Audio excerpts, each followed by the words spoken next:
Isang dunk contest champion. Isang 4-star recruit na pinag-aagawan ng mga sikat na Division I colleges sa Amerika. May taas na 6'6", mala Hollywood na mukha, pambihirang athleticism na bihirang makita sa isang Pilipino, at anak ng nag-iisang rookie MVP sa kasaysayan ng PBA na si Benji Paras.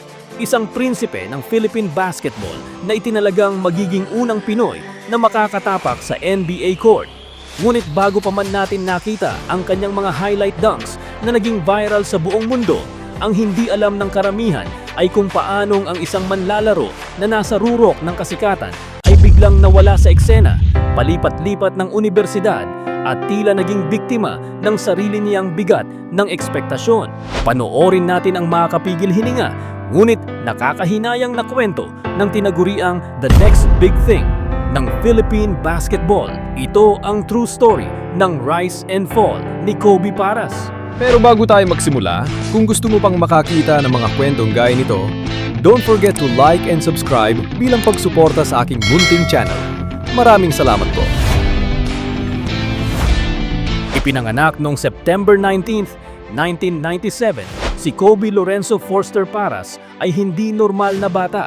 Sa pangalan pa lang na ipinangalan sa LA Lakers legend na si Kobe Bryant, alam mo nang may mabigat na tadhana ang nag-aantay sa kanya. Kaya naman bata pa lang si Kobe, kasama ang kanyang kuya na si Andre, ay nakatutok na ang mga kamera sa kanila.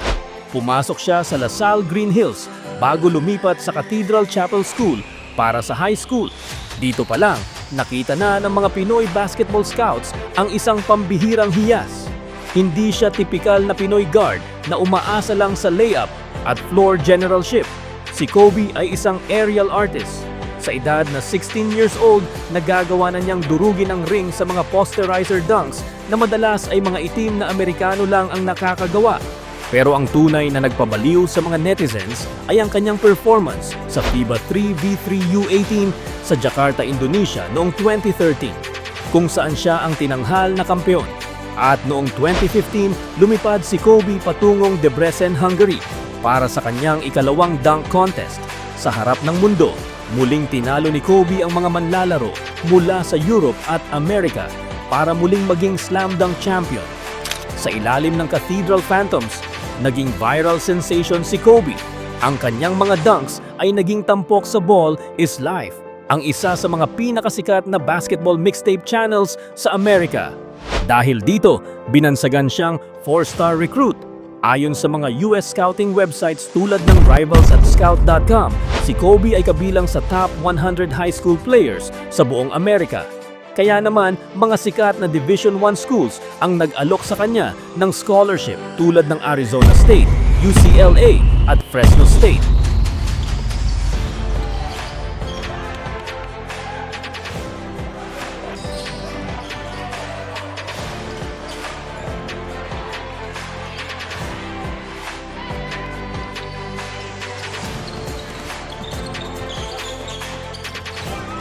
Ngunit noong 2014, nag-commit si Kobe sa UCLA Bruins, isang legendary basketball program na nag-produce ng mga NBA greats tulad nina Kareem Abdul-Jabbar, Reggie Miller at Russell Westbrook. Tila to the moon na ang buhay ni Kobe sa puntong ito. Konting kembot na lang, draft room na ng NBA ang kanyang bagsak. Araw-araw, laman si Kobe ng mga balita sa telebisyon sa Pilipinas. Ang hype ay umabot sa puntong itinuturing na siyang tagapagligtas ng Philippine basketball. Ngunit kung gaano kabilis ang pag-angat, may mga pagkakataong mas mabilis ang bagsak.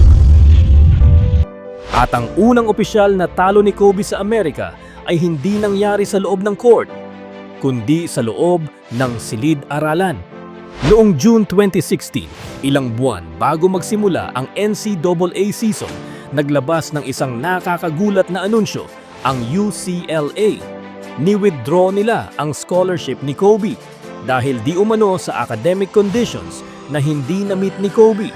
Sa madaling salita, may problema sa kanyang mga grades bilang isang transferee mula sa Pilipinas papuntang Amerika. Isang matinding sampal ito sa pangarap ni Kobe. Isipin mo, nandoon ka na sa pinto ng iyong pangarap pero biglang isinara sa harap ng mukha mo. Dito nag-umpisa ang samut-saring emosyon, galit, disappointment, at matinding pressure mula sa mga kritiko na nagsabing, hype lang pala. Ngunit gaya ng isang tunay na manlalaro, naghahanap agad ng diskarte si Kobe. At noong July 2016, lumipat siya sa Creighton University Blue Jays. Maraming natuwa dahil ang Creighton ay isa ring prestihiyosong Division I school. Ngunit pagdating ng season, doon hinarap ni Kobe ang malamig na realidad ng USNCAA. Hindi siya ang star player dito. Sa katunayan, halos magkakalyo ang puwet niya sa dulo ng upuan. Sa kanyang freshman year sa Creighton, nag-average lang si Kobe ng 1.3 points at 1.0 rebound sa loob ng 4.7 minutes per game. Dahil sa kakulangan ng playing time at tila hindi akma ang sistema sa kanyang laro, nagdesisyon muli si Kobe na lumipat. Noong 2017, lumipat siya sa Cal State Northridge sa ilalim ng pamumuno ng former NBA player na si Reggie Theus. Ngunit tila mailap talaga ang buenas kay Kobe sa Amerika.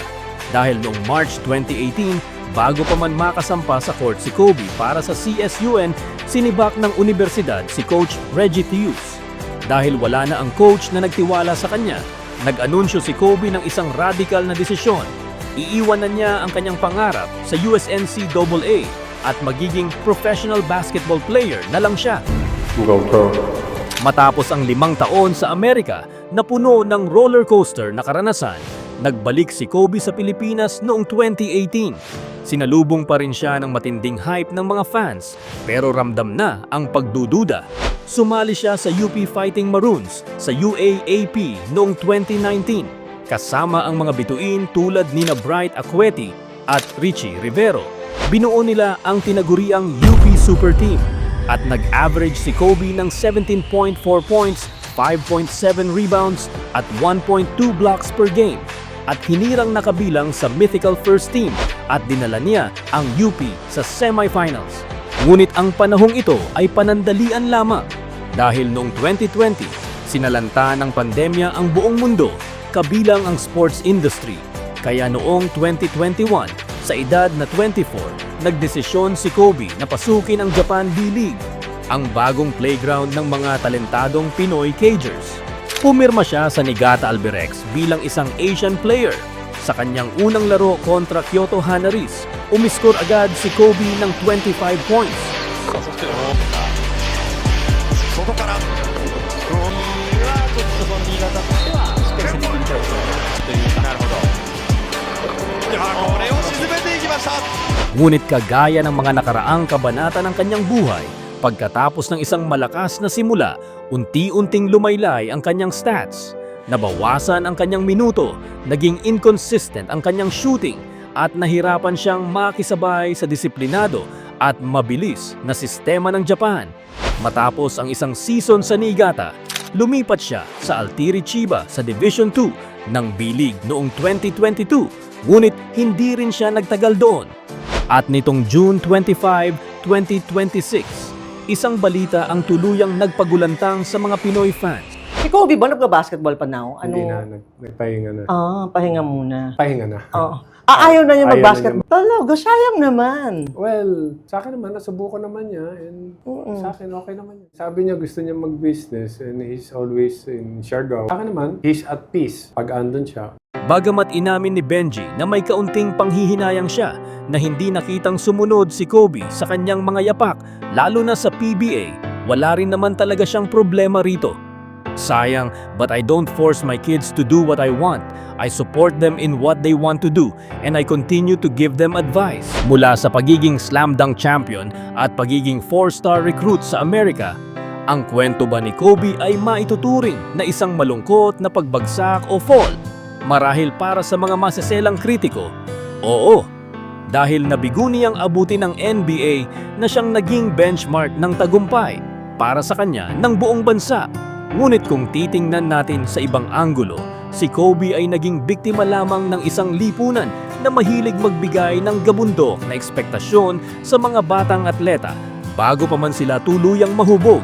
Patunay ang kwento ng buhay ni Kobe na sa laro ng basketball at sa totoong buhay, hindi sapat ang pambihirang talento at athleticism lang. kailangan mo rin ng swerte, tamang timing, tamang sistema at matinding mental resilience para makayanan ang bigat ng corona na ipinapatong sa iyo ng publiko. Marami sa atin ang parang si Kobe sa simula.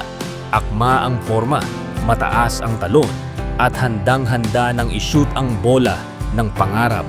Pero kapag hinarap na natin ang mga depensa ng buhay o kapag hindi pumasok ang unang tira natin, madalas ay nawawalan tayo ng gana at palipat-lipat tayo ng direksyon. Kung gusto mong manalo sa buhay, huwag kang panghinaan ng loob, kapatid. Kung hindi ka man makarating sa NBA ng iyong pangarap, ang mahalaga, patuloy ka pa ring naglalaro sa court na nagbibigay ng saya sa'yo. At huwag kang tumigil mag-rebound hanggang makuha mo ang sarili mong bersyon ng tagumpay.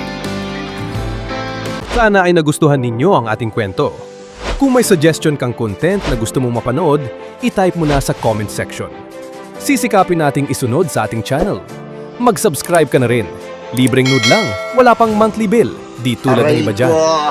Hanggang sa susunod nating kwento, ito ang Beyond the Game. Maraming salamat.